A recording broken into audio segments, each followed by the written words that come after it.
Cam Robinson's a boss. He's a boss at Elite Prospects. He's their director of everything. DOE. We talk to him Tuesdays, and every so often he has a new title. Yeah. Omnibused onto his job description at EP. How are you, partner? Doing well. If I keep adding titles, I'm going to need, first I'll need business cards, but I might have to use front and back, hey? Legal. It's a legal size piece of paper for your business exactly. card. Yeah, exactly. Legal. People don't carry business cards anymore. Silly you, Blake. No. Yeah. Let's start with the poll question, and we'll go from there. Okay. Do you see Canucks ownership allowing a Quinn Hughes trade, whether it's this season, the summer, or ever? When would you bet? When would I bet versus will they allow it are two different questions. Will they allow it? I think they're going to have to allow it, or stare down the barrel of him walking away for nothing, which would be a complete death knell for the organization. When would I bet that it happens? Oh boy. I mean, the buzz certainly sounds like it's getting louder. I don't think we can downplay that. It does seem like it's ramping up a little bit here, maybe quicker than many people expected. Management, Quinn, the rest of the league.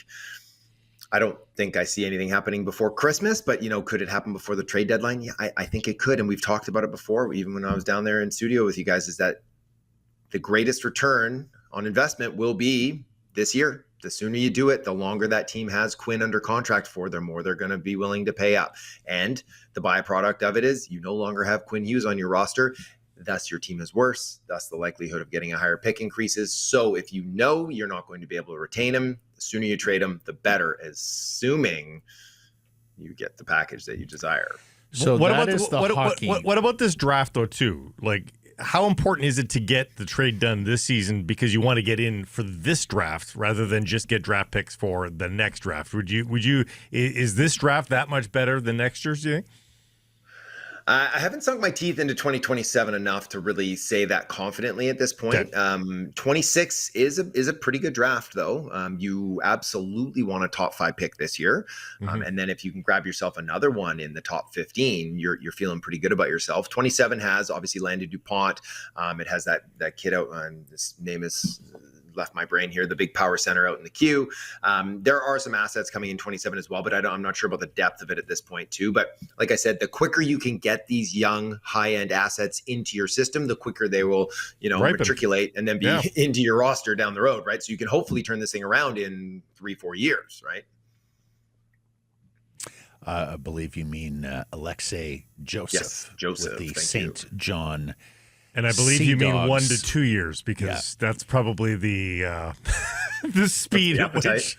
Yes, the appetite, I would think. Oh my God, this kid is 6'5", 200 as a 16-year-old in He's the queue. good too. Holy cow!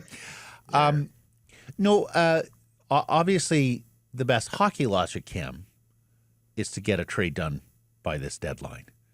But they have tickets to sell. They have a lot of home games after the deadline. They have season ticket renewals to consider, not to mention public blowback too. Tougher decisions that are going to draw the ire of your local NHL fans are best done in July or August in the summer when people are distracted or away on holiday. You catching my drift here, buddy? Without question. And of course you can then, bring up like, if you wait until the draft that, more teams could be available to get involved. Even though Quinn, his contract isn't that prohibitive for most clubs to absorb that money into their system.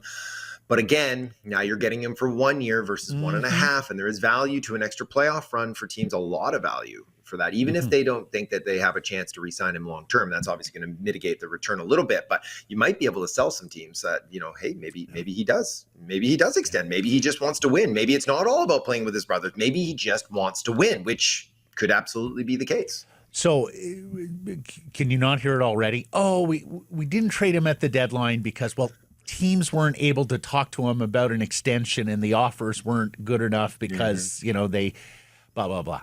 And then you get to the summer. At the draft, there's going to be tons of teams, who who have failed in the Stanley Cup playoffs and are more desperate. Oh, okay, now free agency has started. And, the teams that have missed out on the big free agents, now they'll be more desperate in July. Like, the can continue to be kicked down the road with explanations. You can always find a reason to kick the can. Well, you can always find the reason, but you can also, this franchise has historically not wanted to make the tough decisions, particularly pre-Jim Rutherford, and have tried to avoid having to make difficult decisions at appropriate times. Let me ask you this. We talked about Detroit last week. Mm-hmm. I see once again the New York Rangers have been brought up. Have you picked up anything? I think it was Kyprios before the year said, I think they all want to play for the Broadway Blue Shirts at one point. Have you picked up anything with regards to Rangers trade interest? Because of course the Rangers would like nothing better than to stick it to the Devils. Well, right? and I think it was Wyshynski that intimated too that there is a working theory here that Quinn doesn't really want to play for the Devils. Actually, Yep, I saw that. And of course the Canucks have made 2 trades recently with the Rangers: the JT Miller trade and the Carson Soucy trade as well. Talk to me, Cam Robinson. What do you think?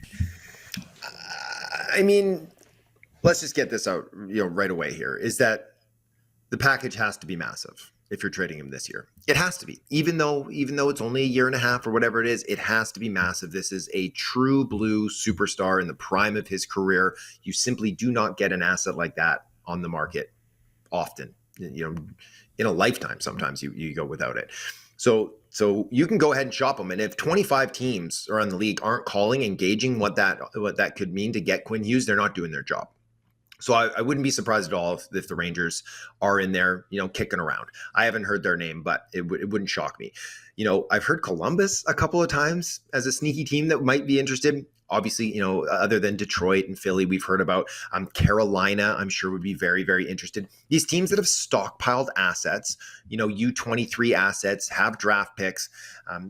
It makes a lot of sense for them, especially if they have a chance to win in the next year and a half. And with the Rangers, do they have a chance to win in the next year and a half, right? I think that's a very valid question. And again, like, Quinn doesn't have any trade protection here, and the organization doesn't owe him to be like, hey, do you want to play here? Do you want to go to Columbus? Do you want to go to New York? I'm sure he'd say yes to New York or wherever. But he wants a chance to win. And so he also, I think it is clear that he wants to play with his brothers. Now, if he wants to play with his brothers, but he doesn't want to play in New Jersey, then a whole lot of things are going to have to change in the next few years here for that to all come together. So at the end of the day, though, I think this has to be just looked at as just an organizational failure. You have the greatest defenseman in team history. Like I said, a Norris Trophy winner, a top 2 defenseman in the world in the prime of his career. He was drafted, 7 or 8 years ago, and all you've managed to do is build a team that sits 32nd in points percentage this year. And so no wonder he wants out. And the fact that you're now going to have to go to ownership and be like, listen, we've got ourselves a deal here for Quinn Hughes. Well, how can ownership not look at that and be like, how did you get us here? How did we get to the point where you have a deal to trade our captain and our best player in the middle of a season when he's in the prime of his career? This should be the time that they should be pushing all in to win a Stanley Cup.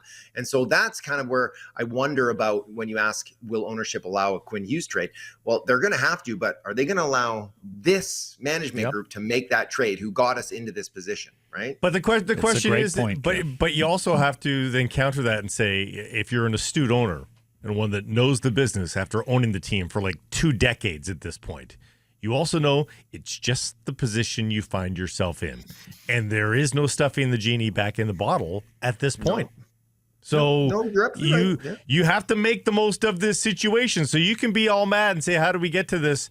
You're free to have those emotions. But ultimately, you still have to extricate yourself from the position that you're in right now. And that's the only way to do it, right? Mm-hmm. No, without question, they're going to have to swallow it. They're going to have to make the trade if they're fully convinced he's not going to stay. You have to pull the trigger on it. But I mean, that's what I mean is that it just who gets to make that call? Who gets to be the one to bring him that deal? And if they say, well, we're not going to make that trade this year, is this management group here next year to make that same trade? Is it Rutherford but not Alvin? Are they both gone? All sorts of questions kind of swirl around that. Who gets to be the one to make the deal to start the rebuild here? You say rebuild, but I say rebuild. You say rebuild, but of course. And Jim Rutherford has even uttered the word. But until we see rebuild, there is no rebuild. Okay?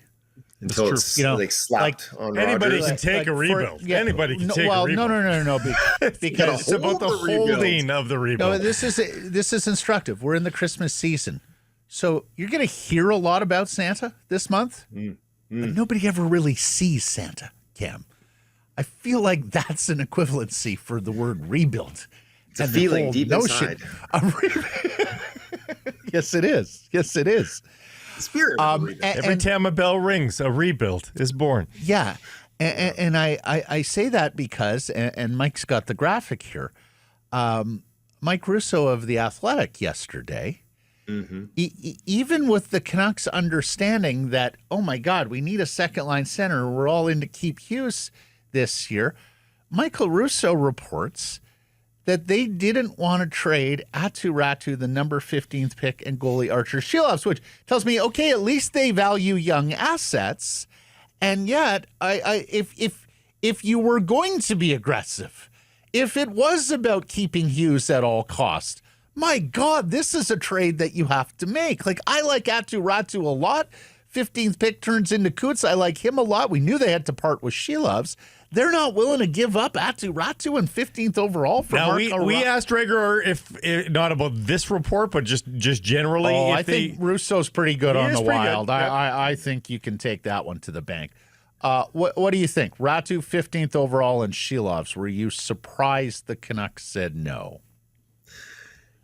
First off, I will say Russo has his finger all over that pulse. So yes, I believe that was probably a very valid offer from the Wild. I reported this among others too, that leading up to the draft, the ask was higher. It was Tom Wielander and 15th, and maybe a second, or maybe it was Shilovs. It was Lekirimäki, right? Or maybe it was Elias Pettersson, the defenseman, and those guys. But it was one of the top three prospects they have. And Aatu Räty is not one of those top three. So the fact that was the offer means that it was a little bit lower than expected. And I think that goes hand in hand with the Wild were kind of a little bit lower on Rossi, right? That they didn't see him as being a true number two just simply due to his size. Personally, I think he's a very legitimate second line center. He had 25 goals and 60 points last year. He's on pace for more than 60 this year in a full season, 23 years old, whatever. He just doesn't have the size, but for my money, he has the work ethic. He has the skill. He plays the middle of the ice. If you were going to go all in to try to be a good team this year, that's a deal you make. So pick a lane. Let's pick a lane. And let's not forget that they're in this situation that they were having to potentially move up futures because, once upon a time they had 3 first-line centers on their team, and then they found themselves with one guy who, masquerade as a second-line center when he's healthy, in Philip Hedl, who's better served as a third if he's actually healthy in the game there too. So it's all these decisions have come into play, but I, like you, it's not horrible to turn down that trade. If you're looking for futures, you're like looking toward the future, you'd be like, we're going to hold on to our 15th overall pick. We're going to hold on to this player who we think is going to be an NHLer and is young and just breaking into the league right now. You were going to lose Shilovs no matter what. And not take the U24 center, which, wouldn't have been too bad for your age bracket. If you're a full rebuild team, you're right. You can turn that one down. Right? But if you are, but that's the point. Is that the time to be aggressive and eschew rebuild was in the summer to set this season up to keep Hughes. Yeah, for sure. Now they're talking about, no, we don't want to actually a prospect for Sherwood. We want a player and a pick. And a first-round pick for Sherwood. And I'm sitting there going, like, in what world? Like, you zig when you zag when you should zig. Well, just all these decisions that they've led up to this point too, right? Flipping the pick to get Marcus Pettersson, right? A veteran player. Going out and getting Evander Kane, a veteran player. Like, they've added pieces to their lineup that clearly indicated that they're like, we want to move forward. We want to be an older team. We want to be a stronger team. But we're not willing to peel off a couple of these assets to solidify, arguably the most important position and their weakest position in the lineup. That is, it doesn't line up with the thinking that they've shown previous to that. And so let me ask you about a player that we just stumbled upon, who was healthy scratched a few days ago, had trouble getting back in the lineup. Barrett Hayton and the Utah Mammoth. This would be probably via a Sherwood trade more than anything else. Oh, really? Yeah. Oh, okay. Yeah, what? The Utah Mammoth aren't trading for Quinn Hughes, I wouldn't think.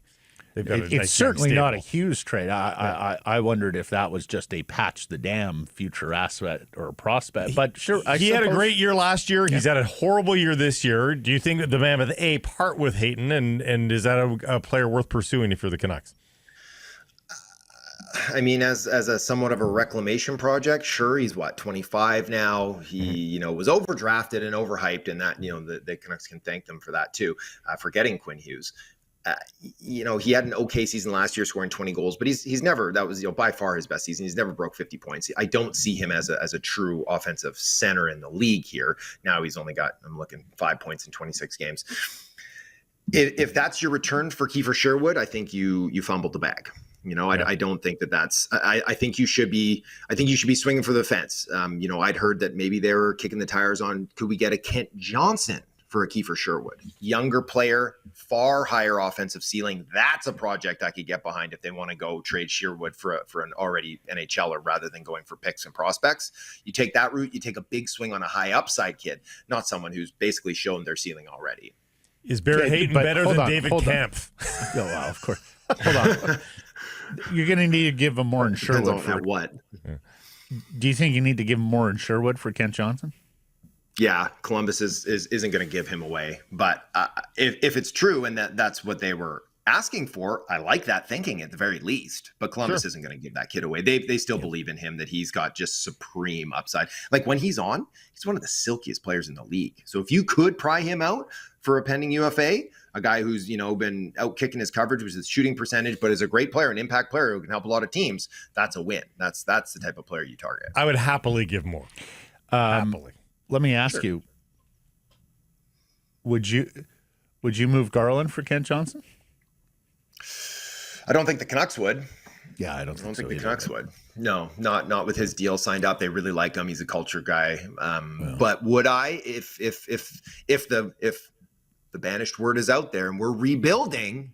Yes, it makes sense to make a trade like that, but I don't think that's realistic. Just to be clear, Cam, you don't think he's an NHL center, right? I think we've had this conversation before. You think he's best served as a winger who can fill in that center? Yeah. Yeah. So, I mean, they could use the offense on the wing as well, but yes, I think that would be, you'd be pushing it a little bit to try to squeeze him right down the middle. Pure, like he hasn't even played that much center in the NHL. He hasn't really played a ton since Michigan. Yeah.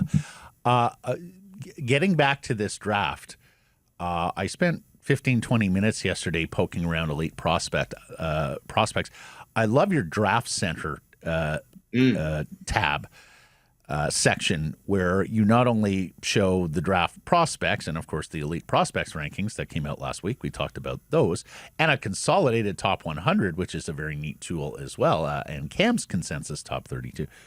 But you also show all the other different people like TSN's Craig Button, like Daily Faceoff, our buddy Steve Ellis, and others who put together rankings. And honestly, Cam, I was absolutely stunned at some of the variance last night. Oh, yeah. Like everyone has Gavin McKenna in the top 3, I want to say.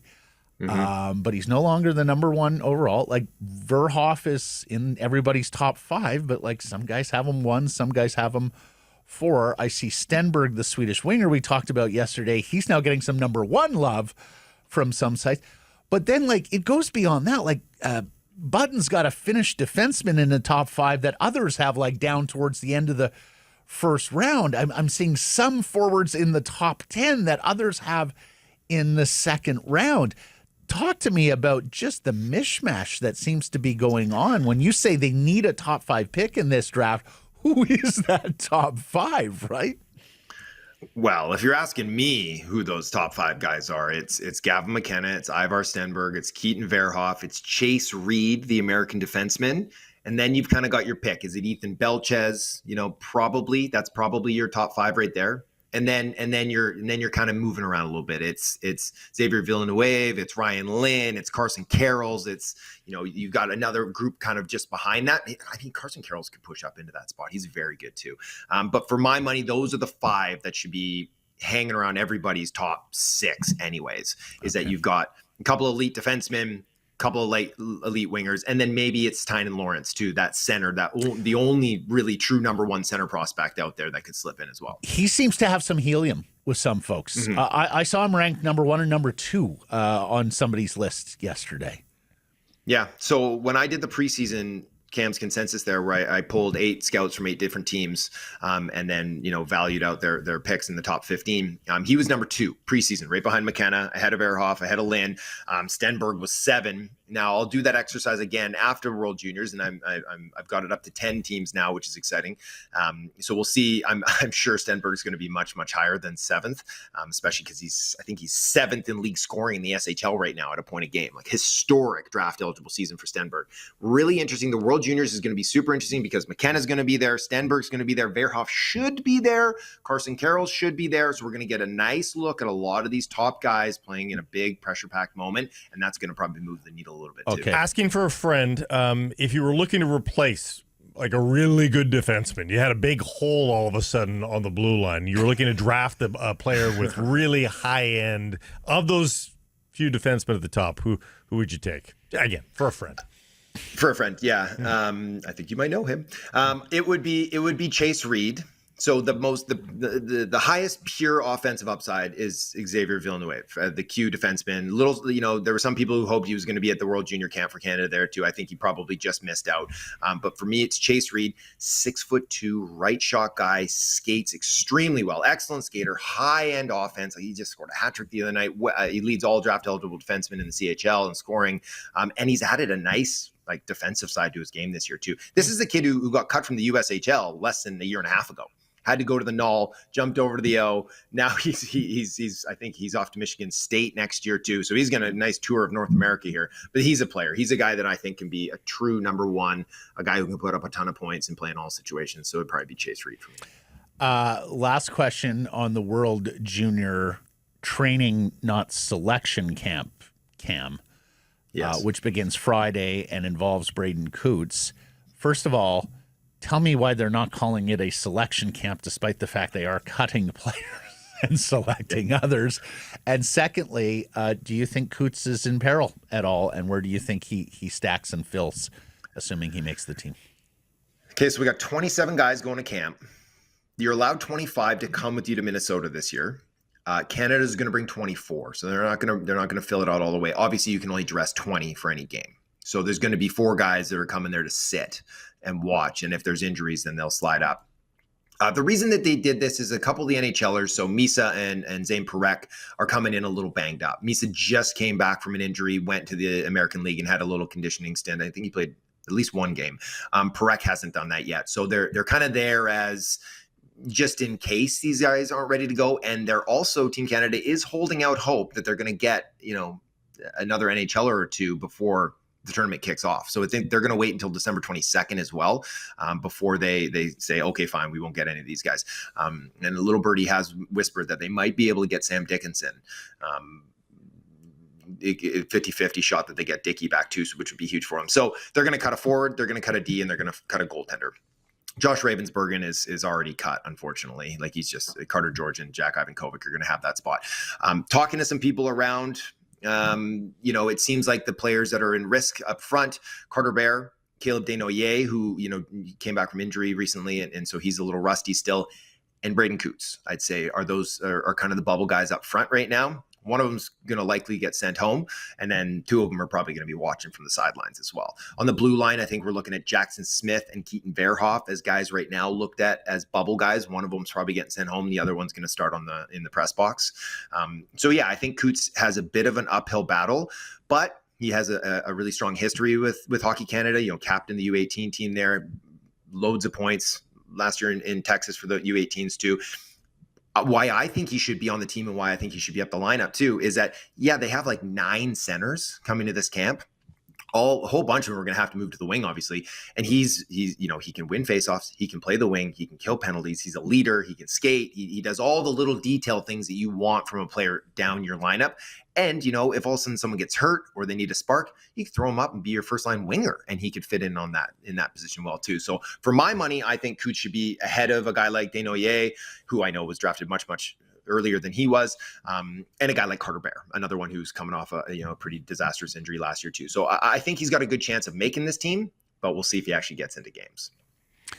All right, buddy. That is outstanding work, and we'll lean on you more and more, Cam. It looks like a season where we will absolutely be monitoring the top of this draft board, and that's going to come in handy every Tuesday. Thank you, sir. You're welcome, boys. We'll talk soon.